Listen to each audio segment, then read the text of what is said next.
Oi, gente querida, que prazer estar aqui com você mais uma vez e hoje para dar continuidade à série de pregações a respeito de batalha espiritual. Hoje é a sexta mensagem e o título é Os Nomes, as Classificações dos Anjos Caídos, né? Entre parênteses, demônios. Mas antes de começar, eu quero pedir para você que não se inscreveu ainda, para se inscrever no meu canal, para clicar no sininho e também para compartilhar. Assim, não só você vai receber os vídeos próximos, mas também muita gente. Amém? Primeiro nome, o nome mais comum que a gente vê para os anjos decaídos são demônios, né? O demônio ou demônios no plural. Lá em Deuteronômio capítulo 32, versículo 17, diz assim: sacrifícios ofereceram aos demônios, não a Deus, a deuses que não conheceram, novos deuses que vieram há pouco, dos quais não se estremeceram seus pais. Aqui a palavra de Deus está deixando claro que outros deuses, ídolos, né, que são adorados pelos povos, são, na verdade, enganos, né? Porque na verdade o que está por trás são demônios, tá? O segundo título também que a gente vê nas escrituras são sátiros ou seirim no hebraico, né? 2 Crônicas, capítulo 11, versículo 15 diz assim: Jeroboão construiu os seus próprios sacerdotes para os altos, para os sátiros e para os bezerros que fizera. Bom, Jeroboão é aquele capitão, né, de Salomão, que quando Salomão morre, ele rompe com o filho de Salomão, Reoboão, faz uma cisão, uma guerra civil, leva 10 tribos para o norte e com muito medo de que o povo que agora servia a ele fosse adorar em Jerusalém, ele construiu 2 lugares de adoração, um em Betel, o outro em Tel-Dan, lá no norte de Israel, e ele fez altares para demônios, inclusive falando aqui, né, dos sátiros e bezerros. Mas a Bíblia diz que são demônios que estão por trás disso. Isso tanto é verdade que até hoje, gente, aquelas estrelas de 5 pontas tem a figura do bode. O deus Baphomet, que nada mais é do que Satanás, ele também é visto como a figura de um homem, metade um sátiro, né? Metade do corpo de homem, com bode, com chifres, mas no corpo de um homem. Então, demônios são apresentados assim, dessa maneira. O terceiro tipo, né, de nomes, então falamos de demônios, de sátiros, de anjos do diabo. Mateus 25, 41, Jesus diz: então o rei dirá também aos que estiverem à sua esquerda: apartai-vos de mim, malditos, para o fogo eterno, preparado para o diabo e os seus anjos. Aqui fica claro que esses anjos caídos, eles são a propriedade do diabo, né? E eles vão para o inferno, juntamente com Satanás, e o lago de fogo aqui fica claro que não foi preparado para os seres humanos, mas para o diabo e os seus anjos. O quarto título que a gente vê nas escrituras são os anjos que não guardaram o seu estado original. Judas, versículo 6. E há anjos que não guardaram o seu estado original, mas abandonaram o seu próprio domicílio. Ele tem guardado sob trevas em algemas eternas para o juízo do grande dia. Alguns teólogos afirmam que estes são aqueles anjos que conseguiram, que tinham uma capacidade, né, de se tornarem seres de carne e osso, e eles tiveram relações sexuais com as mulheres, né, as filhas dos homens, né? Gênesis 6 falam dos filhos de Elohim, seriam esses anjos, e que se juntaram com as filhas dos homens, ou seja, as mulheres, e tiveram os chamados nefilins, tá? Estes anjos, bem como os seus filhos nefilins, que vem, é o plural de caídos, né?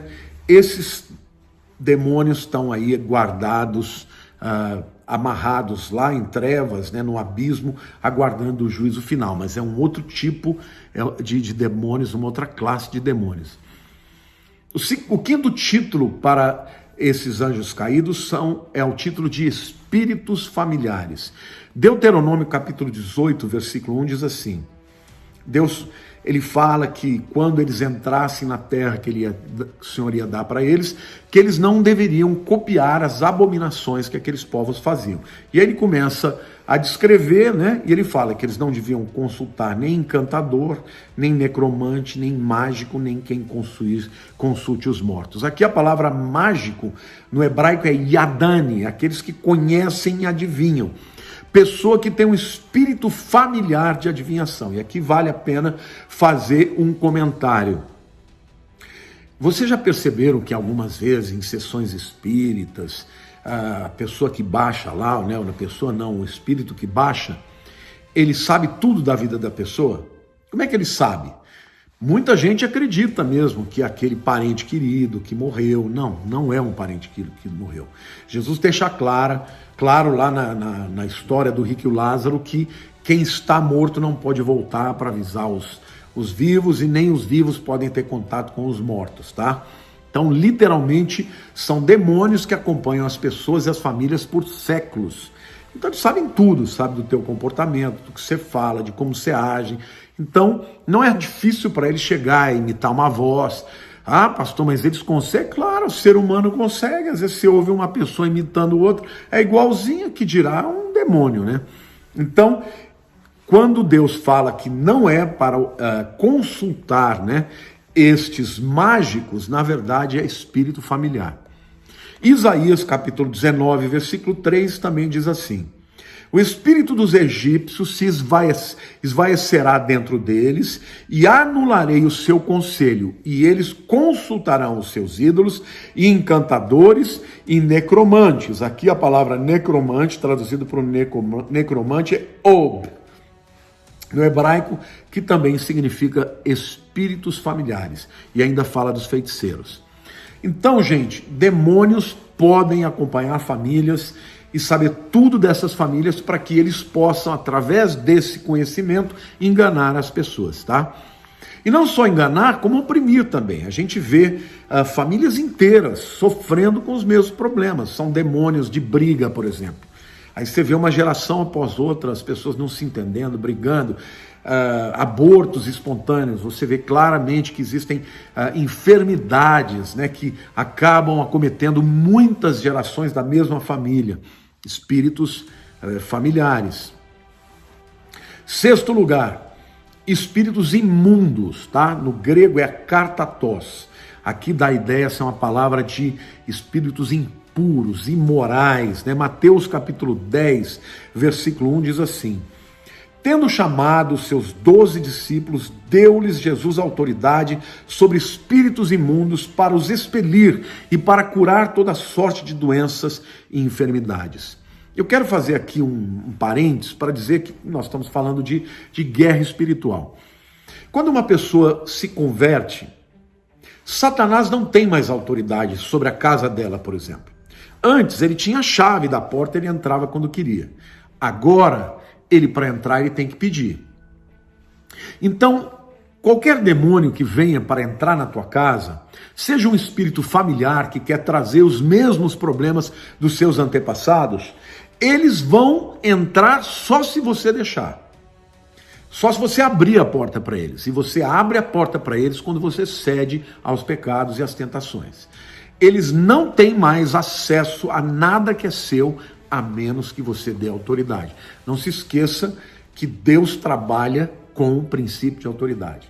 Se você está debaixo da autoridade de Deus, Satanás não tem acesso a você.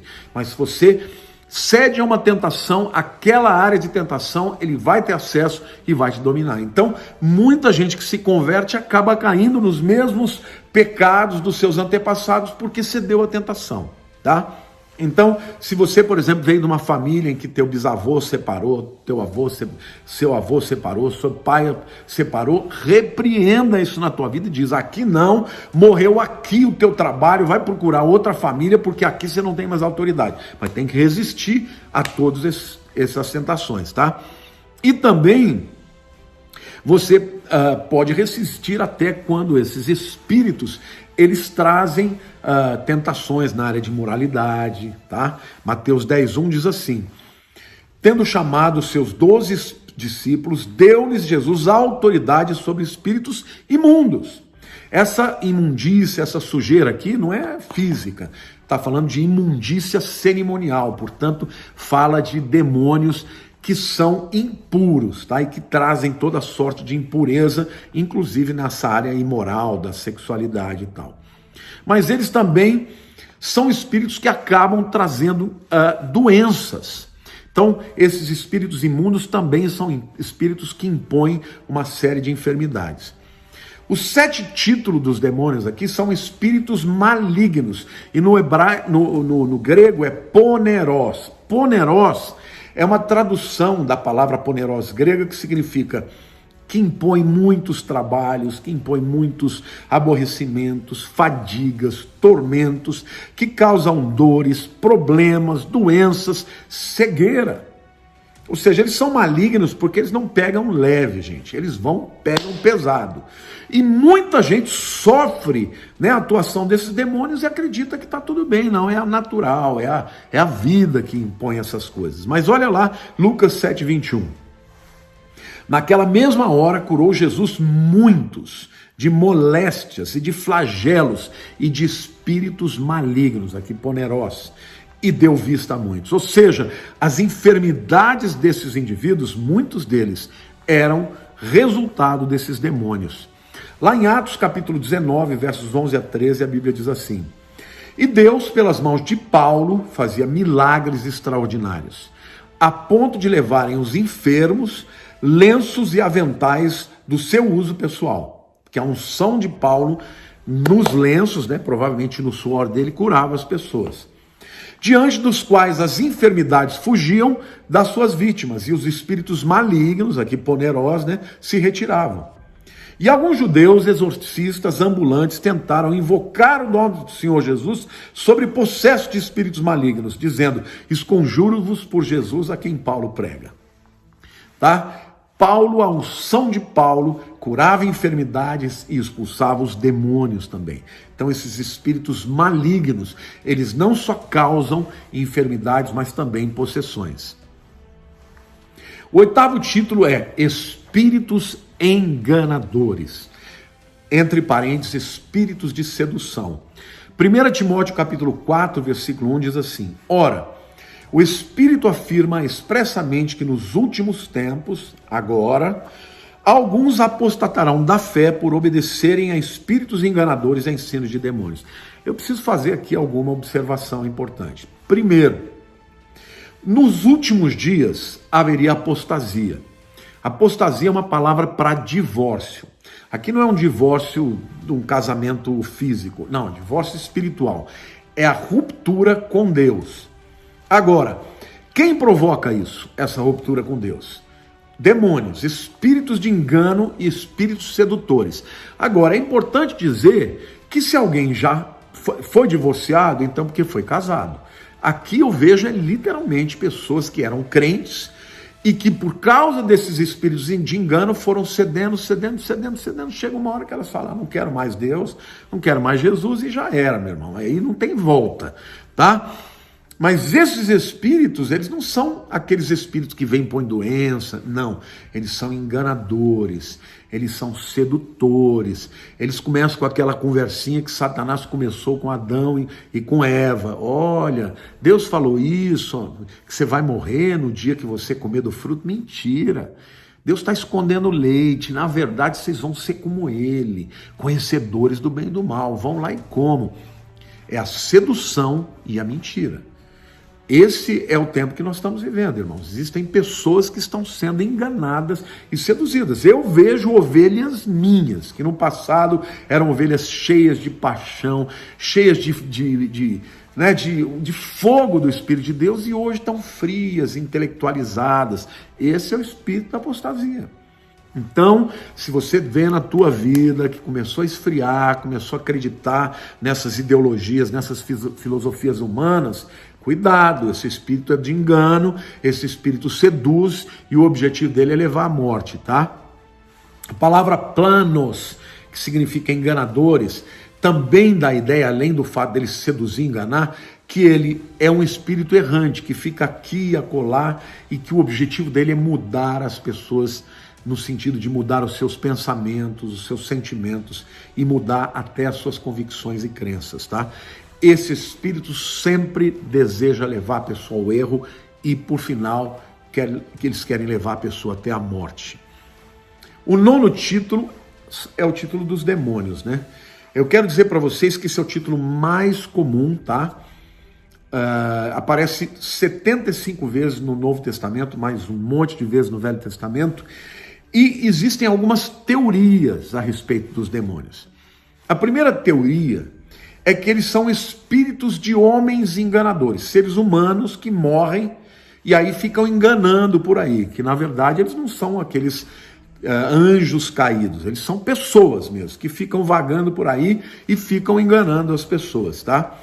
Mas isso não faz sentido na Bíblia, porque a Bíblia deixa claro que pessoas que morrem sem Jesus vão para o Hades, que é a palavra grega, né, no Novo Testamento, ou Sheol, que é a palavra hebraica do Velho Testamento, ou seja, é um lugar onde os perdidos ficam esperando o dia do juízo. Está lá em Salmos 9:17, diz assim: os perversos serão lançados no inferno. Esta palavra no original é Sheol, e todas as nações que se esquecem de Deus, ou seja, todo mundo que morre sem Deus vai para o Sheol no Velho Testamento ou Hades no Novo Testamento. E agora eu vou ler um texto do Novo Testamento que é Lucas 16:23. No inferno, aqui Hades, estando em tormentos, levantou os olhos e viu ao longe Abraão e Lázaro no seu seio. Aqui é a história que Jesus conta do rico e o Lázaro. Tá? Ele já está no Hades, que é o Sheol, e ele olha para lá, para o lado bom, né? Porque naquele tempo havia um abismo, de um lado ficavam os perdidos e do outro lado os salvos, e ele vê do outro lado, né, no seio de Abraão, o Lázaro que andou com Deus, que tinha fé e daí por diante. Ou seja, aqui fica claro, tá, que a teoria de que esses demônios são pessoas que morreram, pessoas más que morreram, já caiu por terra, tá? Porque todos os que morreram sem Jesus vão ficar lá no Hades ou no Sheol e não viram demônios e tampouco ficam, né, tentando as pessoas. A segunda teoria é que são espíritos de uma raça pré-adâmica, ou seja, de pessoas também, de hominídeos, de outros seres parecidos com os homens, mas que não eram exatamente como homens, que existiam antes da criação de Adão.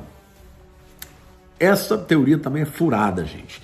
Em 1 Coríntios capítulo 15, versículo 45, diz assim: pois assim está escrito, o primeiro homem, Adão, foi feito alma vivente. O último Adão, porém, é espírito vivificante. Que está falando do contraste de Adão e de Jesus, né?